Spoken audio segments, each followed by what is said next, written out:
Seguimos en TMT Conversaciones. Vamos a charlar ahora con José Miguel Onaindia, que es abogado y gestor cultural. José Miguel, ¿cómo va? ¿Qué tal, José? ¿Cómo estás? Muy bien. José, se ha planteado en estos términos la cuestión. En cuarentena, en pandemia, ¿es la cultura segura? Mira, yo te digo la experiencia desde Uruguay, donde estoy viviendo y donde he pasado toda la pandemia. Uruguay fue el primer país de la zona que ha abierto sus espacios culturales, no sé, tanto los espacios de teatro como los cines y las salas, museos y salas de exposición.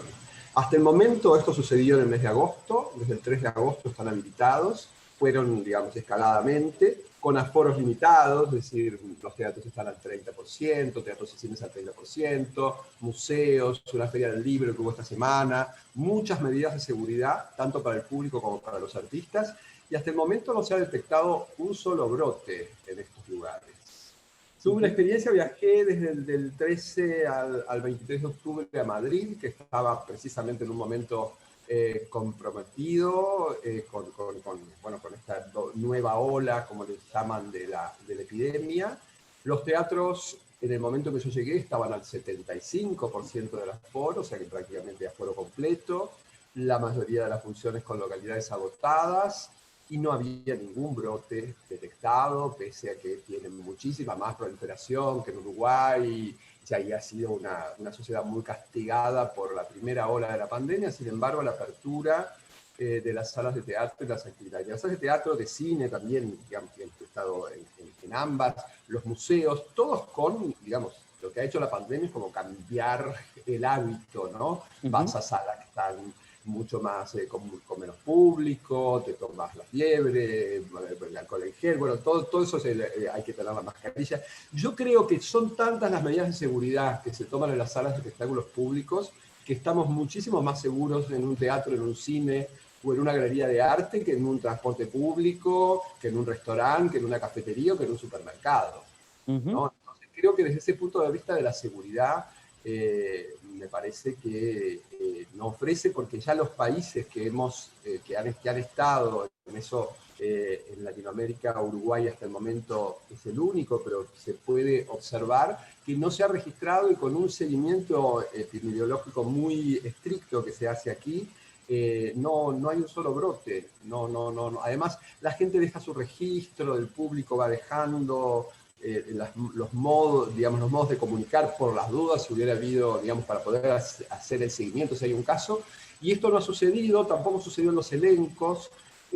Aquello sucedió en un elenco donde solamente estuvo afectada la directora, pero ninguno de los actores, ni de los técnicos, ni de los personal administrativo, digamos, no generó un brote, o sea, generó solamente, bueno, poner en cuarentena y bajo la lupa de los procedimientos médicos a un grupo de gente, pero como sucede con cualquier otra actividad, en una escuela, Ujú. etc. Entonces yo creo que realmente no hay un argumento para mantener las salas y los espacios culturales cerrados.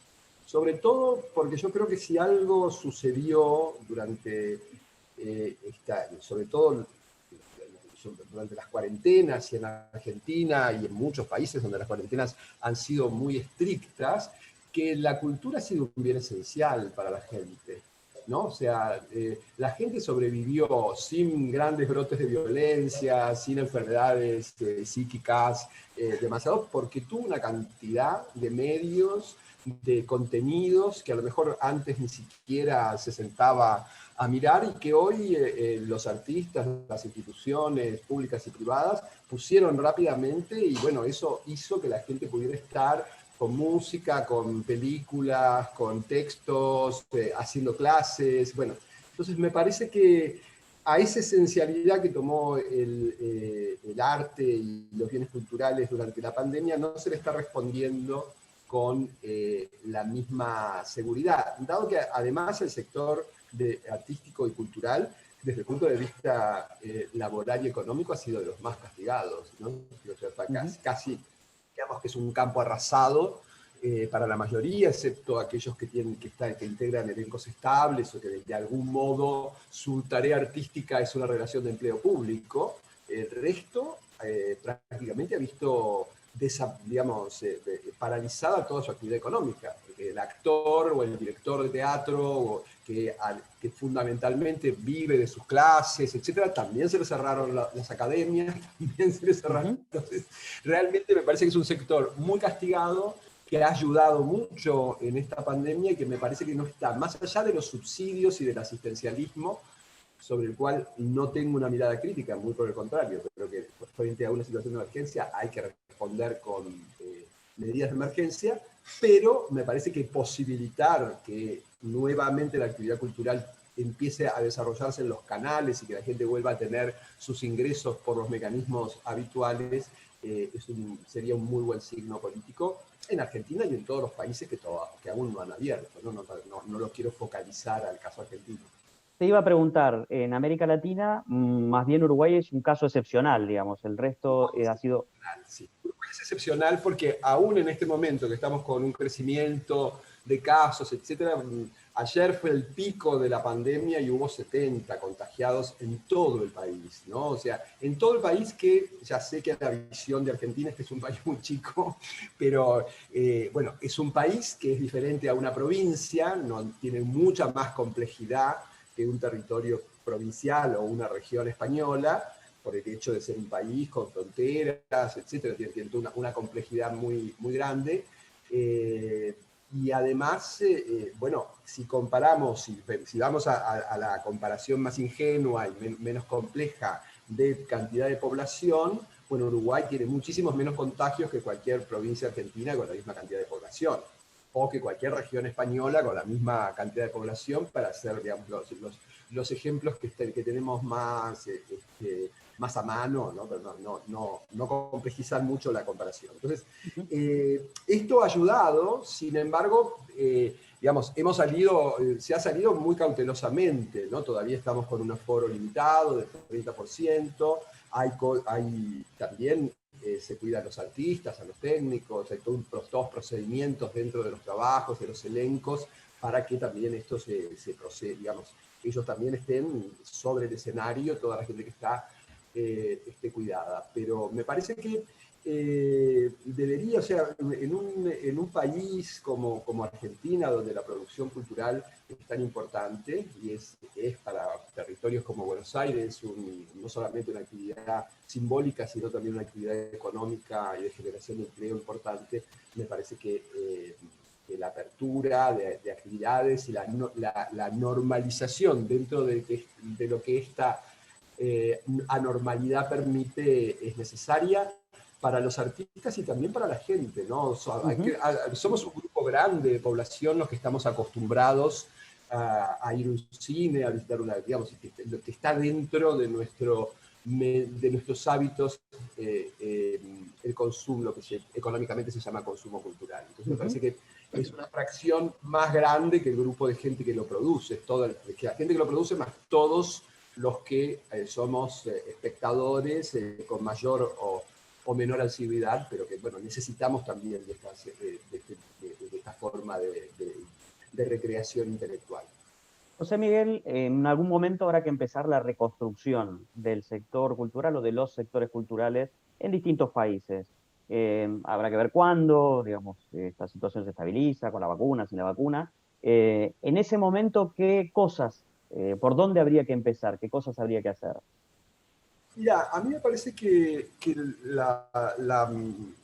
esta crisis y esta paralización de actividades puso sobre el foco un tema central a abordar, que es la precariedad de la mayoría del trabajo artístico, digamos, en todos los ámbitos, ¿no? Porque yo me referí más que fundamentalmente a las artes escénicas y a las artes audiovisuales, pero por ejemplo el mercado de arte, los artistas plásticos, que viven fundamentalmente de la venta internacional, de la circulación internacional de sus obras, de la compra de los museos, etcétera. Bueno, ha sido un sector también muy castigado porque todas las bienales se han cerrado, todos los mercados de arte se han cerrado, no se pueden exportar ni importar obras de arte, toda esa... Entonces, creo que debemos buscar, sobre todo en materia de seguridad social, porque el problema es que la mayoría de los trabajadores artísticos, de la gente que vive, ya sean los creadores como también los intermediarios, ¿no? Productores, galeristas, marchands, etcétera,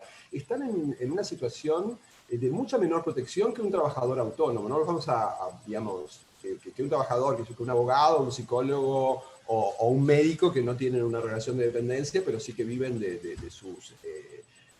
pero como ese trabajo autónomo tiene habitualidad, le permite hacer aportaciones al sistema de seguridad social y por lo tanto si se paraliza puede tener un seguro de desempleo, puede tener, digamos, puede acceder a los beneficios que el mundo del trabajo en general le ofrece. El problema del trabajo artístico es que además de ser autónomo, es intermitente. Entonces muchas veces las personas, los artistas no pueden llegar a las aportaciones mínimas porque no tienen la cantidad de meses trabajados en el año o la cantidad de ingresos razonablemente seguros como para hacer una aportación como requiere la seguridad social. Pues me parece que eso es un tema fundamental, tal vez resulte muy jurídico mi enfoque, pero creo que a eso tenemos que apuntar.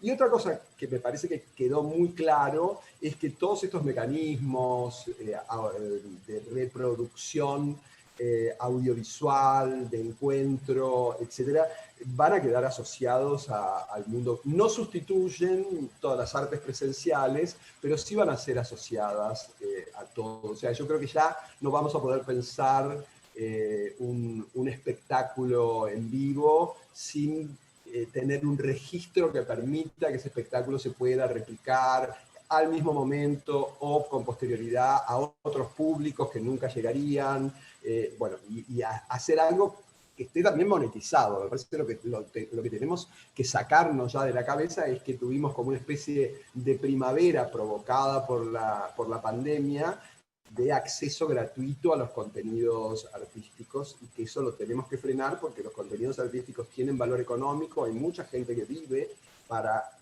realizar eso y no podemos cortar una cadena económica. O sea, estoy a favor, o sea, ¿quién paga? No sé si el espectador, el titular que puede negociar con la circulación, pero sí lo que creo es que tiene que haber una monetización y un valor económico del consumo a través de plataformas y de redes de bienes culturales de cualquier tipo.